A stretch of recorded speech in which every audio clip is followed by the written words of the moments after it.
Subscribe to Movie Talkies and click on the bell icon for latest updates. देखिए कहीं ना कहीं रंगीनियाँ आप आदमी के अंदर भी होती हैं भले वो बोले ना किसी से। मैं भी बोल देता हूँ काला रंग काफ़ी डिमांड में है आजकल। ध्यान रखना। आजकल भी कर लेता हूँ, कभी कभी ताड़ लेता हूँ। भले किसी को चश्मा लगा के ताड़ते हैं, लेकिन आजकल। Nawaz, welcome to Movie Talkies. Film का ट्रेलर बहुत इंटरेस्टिंग है, लेकिन इसे देख के थोड़ी थोड़ी गैंग्स ऑफ वासेपुर की भी याद आती है। कितनी डिफरेंट है ये दोनों फिल्म्स? बहुत डिफरेंट है। हाँ, जो गैंग्स की याद आती है तो वो शायद may be because of lungi और उसका जो रस्टिक फ्लेवर है, इमेजेस हैं, उसकी वजह से वो दिखता होगा। अदरवाइज़ किरदार बहुत अलग है, उसमें बहुत ही इमोशनल था किरदार और बहुत ही वैल्यूज़ वाला आदमी था वो फैज़ल ख़ान। ये बिल्कुल अलग तरह का इंसान है और इसकी लाइफ में लाइक सिर्फ एक ही चीज़ है, इसके प्रोफेशनल है कॉन्ट्रैक्ट किलिंग में ये है। बाकी इसकी लाइफ में सब डैमेज है एक्चुअली, लेकिन एक ह्यूमर है उन सब चीज़ों के बावजूद भी। तो इस लिहाज से ये बहुत ही अलग है, किरदार के हिसाब से बहुत अलग। तो फिल्म के लिए आपने हामी क्यों भरी? मैंने इसलिए हामी भरी क्योंकि मुझे थोड़ा से वियर्ड कैरेक्टर करने में थोड़ा मज़ा आता है। मुझे सपाट और बहुत ही अच्छे कैरेक्टर करने में इतना ज़्यादा इंटरेस्ट नहीं होता। उसमें परफॉर्मेंस का कोई स्कोप नहीं होता इस तरह के कैरेक्टर में। थोड़ा कॉम्प्लेक्स ओरिएंटेड कैरेक्टर होते हैं या थोड़ा वियर्ड होते हैं या जिसमें लाइक ग्रे शेड्स जो कैरेक्टर यू कैन से, तो उस तरह के किरदार करने में मुझे मज़ा आता है और इसलिए मैंने ये फिल्म को हाँ कहा। तो मैं अभी आपका दूसरा इंटरव्यू सुन रही थी तो आपने बोला ये कैरेक्टर आपके जैसा बिल्कुल नहीं है। तो क्या आप ऐसे कैरेक्टर्स इसलिए प्ले करते हैं क्योंकि रियल लाइफ में आप वो नहीं बन सकते? बिल्कुल। हाँ, ऑफ कोर्स, क्योंकि कभी कभी क्या होता है कि जैसे मतलब मैं तो थैंक्स बोलना चाहता हूँ इस लाइफ को, क्योंकि जैसे कभी कभी क्या होता है कि मेरे जो माँ बाप थे चाहते थे वो इंजीनियर बने, डॉक्टर बने, है ना, इस तरह के। वो तो नहीं बन पाए, लेकिन अब एक्टर बन के वो सारी ज़िंदगियाँ जी लेते हैं। तो इस लिहाज से बड़ा मज़ेदार फील्ड है ये, जो आप नहीं कर पाते वो फिल्मों में आप कर लेते हैं। तो बाबू का कैरेक्टर बहुत ही रंगीन मिजाज का है। रंगीन मिजाज है। तो आपने कैसे प्रिपेयर करा उसके लिए और क्या आपने किसी से इंस्पिरेशन ली, किसी रियल लाइफ कैरेक्टर से? देखिए कहीं ना कहीं रंगीनियाँ आप आदमी के अंदर भी होती हैं भले वो बोले ना किसी से, बट हर तरह की जो फ्लेवर होते हैं ना वो आपके अंदर कहीं छुपे रहते हैं। वक्त के आने पे वो उभर के आते हैं, यू नो। तो कहीं ना कहीं टैप करना पड़ता है, डिस्कवर करना पड़ता है अपने ही अंदर अपने उस इमोशन को।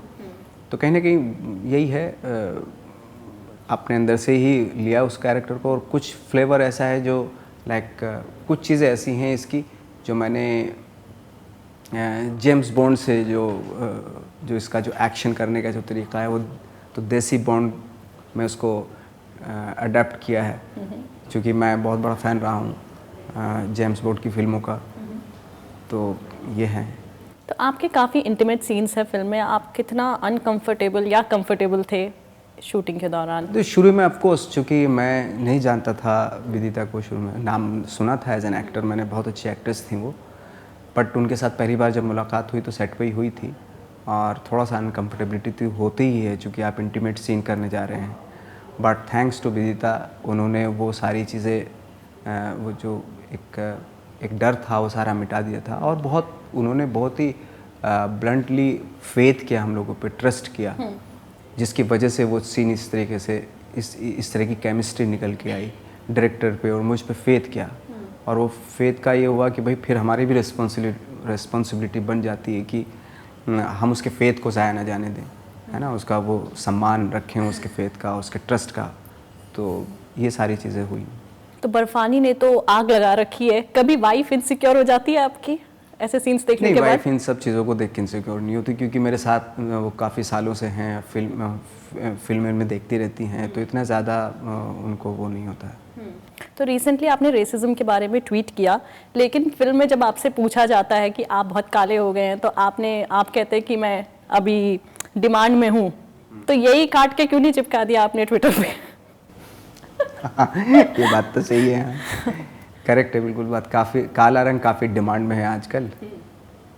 ये एक्चुअली थोड़ा सा अगर और थोड़ा बाद में बोल देते तो मैं बोल सकता था, क्योंकि प्रोमो के आने के बाद अगर ये आता, ये कोई मुझे ये बोलता तो मैं बोल सकता था। तो अभी बोल दीजिए। मैं भी बोल देता हूँ काला रंग काफ़ी डिमांड में है आजकल, ध्यान रखना। अच्छा, तो कभी आप बहुत अनकन्वेंशनल दिखते हैं, रेगुलर हीरो जैसे नहीं है, तो कभी आप कॉन्शियस फील करते हैं? जी नहीं, मैं कभी कॉन्शियस, मैंने उसमें ट्वीट में ये भी लिखा कि मैं इन सब चीज़ों पे फोकस नहीं करता हूँ। और रही बात अनकन्वेंशनल दिखने की, कोई अनकन्वेंशनल नहीं होता। जो कन्वेंशनल होते हैं उनको जो कन्वेंशनल बनाया 2-4 लोगों ने बैठ के बनाया कि ये कन्वेंशनल है, ये हमारी कंट्री में 90% लोग मेरे जैसे रहते हैं, तो मैं कहाँ से अनकन्वेंशनल हुआ? मैं तो हुआ ही नहीं, मैं तो कन्वेंशनल हूँ एक्चुअली। ट्रेलर में आपको विदिता को ताड़ते हुए देखा गया जी। कॉलेज में करते थे? बहुत करता था, और आजकल भी कर लेता हूँ, कभी कभी ताड़ लेता हूँ। भले किसी को चश्मा लगा के ताड़ते हैं, लेकिन आजकल तो कभी ताड़ने के चक्कर में कभी आप कहीं फंस गए हो? ऐसा फंसा हुआ? नहीं, हम बहुत ही चोरी करके ताड़ते थे, ऐसे नहीं ब्लंटली नहीं ताड़ते थे बिल्कुल भी। तो बाबू का चियापा तो हमने देख लिया ट्रेलर में, आपके साथ कभी ऐसा हुआ कि आपको लगा अरे यार ये तो बहुत बड़ा वाला हो गया इस बार? मेरे साथ मतलब किस तरह का? रियल लाइफ में कभी आपको लगा हो कि यार? बहुत सारे हुए लाइफ में, बहुत सारे। तो आप हमें कुछ बताइए हमारी ऑडियंस को कि कोई ऐसा इंसिडेंट जो आप शेयर करना चाहते हो। ऑडियंस से क्या शेयर करें, लेकिन हुए बहुत बड़े बड़े हुए। ओके। कहते हैं ना, बहुत बड़े वाले एल भी लगे। तो एक कोई इंसिडेंट जो आप नरेट करना चाहें कि आपको लगा कि बस ये तो टू मच हो गया अभी? एक हुआ था मेरे बचपन की याद है, जब मैं, हालांकि मैंने कई जगह पे बोला भी है, जब हम स्कूल में जाते थे, एक लड़की पे क्रश हो गया था मेरा, तो लेकिन वो घर से, मैं जब स्कूल में जाता था तो कॉलेज में जाता था, जब वो घर से बाहर खड़ी होकर देखती थी, क्योंकि उसको मालूम था मैं 10 बजे आऊँगा यहाँ से और 4 बजे वापस आता हूँ स्कूल से, तो वो खड़ी होती थी देख। तो वो पहले जो हमारा इश्क होता था, रोमांस होता, वो सालों साल चलता था, सिर्फ देखने का। 4 साल तक चला वो, सिर्फ देखने का। तो बीच में एक बार टकराई वो मुझे, कृषि दर्शन, दूसरे मोहल्ले में कृषि दर्शन देखने जा रही थी वो। तो मैंने बोला कि तू मिलते हैं, बात करते हैं थोड़ा। तो नहीं, मैं तो कृषि दर्शन देखने जा रही हूँ। तो मैंने गुस्से से बोल दिया, एक दिन तुझे टीवी में आके दिखाऊंगा मैं। कह के भूल गया। फिर 10-12 साल के बाद जब मैं टीवी में, मुझे एक छोटा सा रोल मिला, जब मैं यहाँ गया था, तो मुझे याद आई उसकी। मैंने अपने मोहल्ले के लड़के को बोला, मैंने उसको बोल के मैं तुझे बोला था एक दिन मैं टीवी पे आके दिखाऊंगा, आज आके हूँ देख। तो मेरे दोस्त ने बोला कि अबे रहने दे, उसकी शादी हो गई और उसका जो हस्बैंड है वो टीवी तक कुछ नहीं, बाहर नहीं निकलने देता, टीवी की तो बात दूसरी है। मुझे बड़ा अफसोस हुआ, मैंने कहा यार ये क्यों नहीं देख सकती, टीवी क्यों नहीं देख सकती। तो इस तरह के इंसिडेंट हुए थे। तो सेंसर बोर्ड ने बहुत कैंची चला दी है, 48 कट्स दे दिए। आपका क्या कहना है इस बारे में? क्या बोलूँ, मेरी तो पिक्चर ही ख़त्म हो गई। मुझे एक्चुअली अभी पता चला कि 48 कट हैं। बहुत ही शॉकिंग है मेरे लिए तो, एक तरह से देखा जाए तो। पिक्चर क्या बचेगी अभी तो लग रहा है कि शॉर्ट फिल्म बना के ही अब रिलीज कर दें, ऐसा लग रहा है। बट बहुत ही, चूँकि ए सर्टिफिकेट है तो ए सर्टिफिकेट में 48 कट क्या समझ में नहीं आ रहा। बट यही है, अभी मेरी डायरेक्टर से बात हुई तो वो ट्रिब्यूनल के पास जाएंगे, फैक्ट एक दूसरी वो होती है, तो शायद वहाँ जाके कुछ तो राहत मिले हमें। तो आपको क्या लगता है, सेंसरशिप की ज़रूरत है फिल्म्स में या सर्टिफिकेट देना काफ़ी है? Because I think adult decide कर सकते हैं। सर्टिफिकेट से काम हो जाता है भाई, ये ए है, ये यू ए है, ये यू है, ये तो ये सर्टिफिकेट से मालूम हो जाता है लोगों को भाई इस फिल्म में हमें ये ए सर्टिफिकेट, इसमें नहीं जाना हमें, ये यू है, इसमें हमें जाना है। तो वो ऑलरेडी डिसाइडेड हो जाता है अगर सर्टिफिकेट मिल जाता है तो। तो आपको कैसे कैरेक्टर्स करना पसंद है, ऐसे ज़मीन से जुड़े हुए बाबू जैसे कैरेक्टर्स या फिर टिपिकल बॉलीवुड कैरेक्टर्स, क्योंकि अब आप दोनों कर चुके हैं? नहीं, मैंने एक पर्टिकुलर अपना वो नहीं बना रखा है कि मुझे इसी तरह के कुछ कैरेक्टर करने हैं। एक्टर का यही होता है कि भाई उसको हर जॉनर में अपने आप को एक्सप्लोर करना चाहिए, तभी इनरिच होता है एक एक्टर। तो मेरी तो कोशिश यही रहती है कि मैं हर तरह के किरदार करूं। तो आपकी विदिता के साथ लव स्टोरी सबने देख ली, लेकिन आपकी पर्सनल लव स्टोरी के बारे में ज़्यादातर लोग नहीं जानते, तो क्या आप कुछ शेयर करना चाहेंगे? जब हुई नहीं लव स्टोरी तो क्या करें, मैं जिससे हुई तो उससे शादी कर ली मैंने। अच्छा, तो वो अरेंज मैरिज थी? अरेंज भी, लव भी उसी से हुआ था, प्यार भी उसी से हुआ था। You are one of the most sought after actors today. कभी आज भी क्या आपको कभी आउटसाइडर जैसा फील होता है? जी नहीं, मुझे बिल्कुल नहीं लगता। और क्योंकि मुझे नहीं लगता, क्योंकि मुझे तो चीज़ें मिल गई हैं, बट दूसरे लोगों को शायद हो ऐसा हो, मैं फील कर सकता हूँ, but I don't think so. मुझे नहीं लगता, क्योंकि हाँ ये होता है, देखो किसी भी फील्ड में आप जाते हैं तो डेफिनेटली स्ट्रगल तो होता है, और तब तो बहुत स्ट्रगल होता है जब आप अपने तरीके से जो आपने सोचा है वो बनना चाहते हैं, उसके लिए तो स्ट्रगल भी होता है। अब देर सवेर तो होती है, हर फील्ड में होती है। क्योंकि आपने खुद नहीं सोचा है कि मुझे ऐसा बनना है, तो उसके लिए तो देर भी होगी। तो घर वाले आपके स्टारडम को कैसे हैंडल करते हैं? घर वाले मेरे स्टारडम को इतना ज़्यादा वो सीरियसली नहीं लेते, और मैं भी नहीं चाहता कि वो मुझे इस तरीके से लें।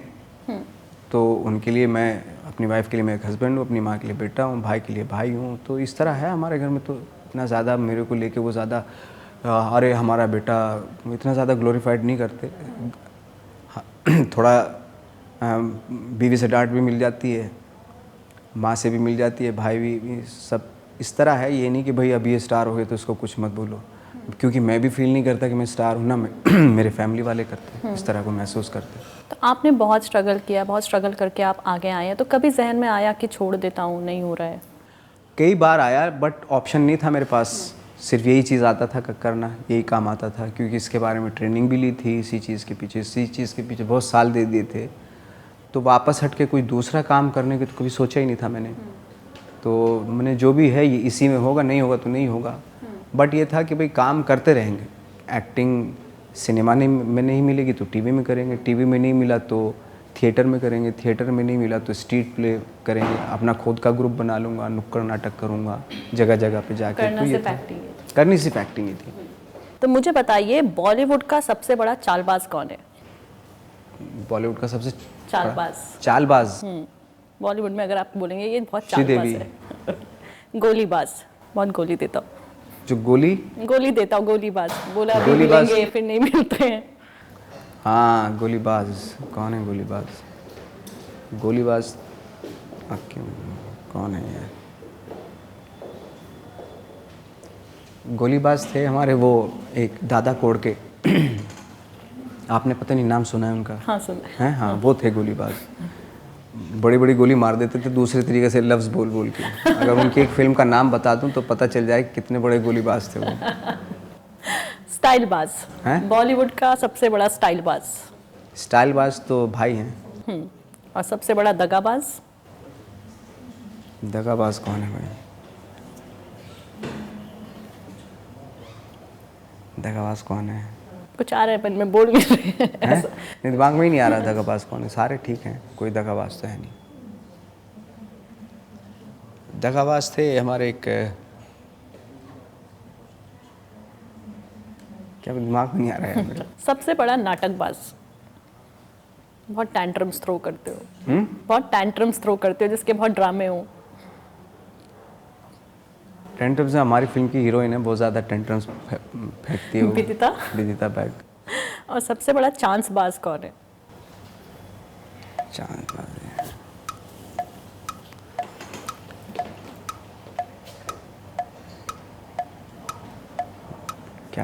क्या बोलूं यार, नहीं आ रहा मेरे दिमाग में। कोई नहीं।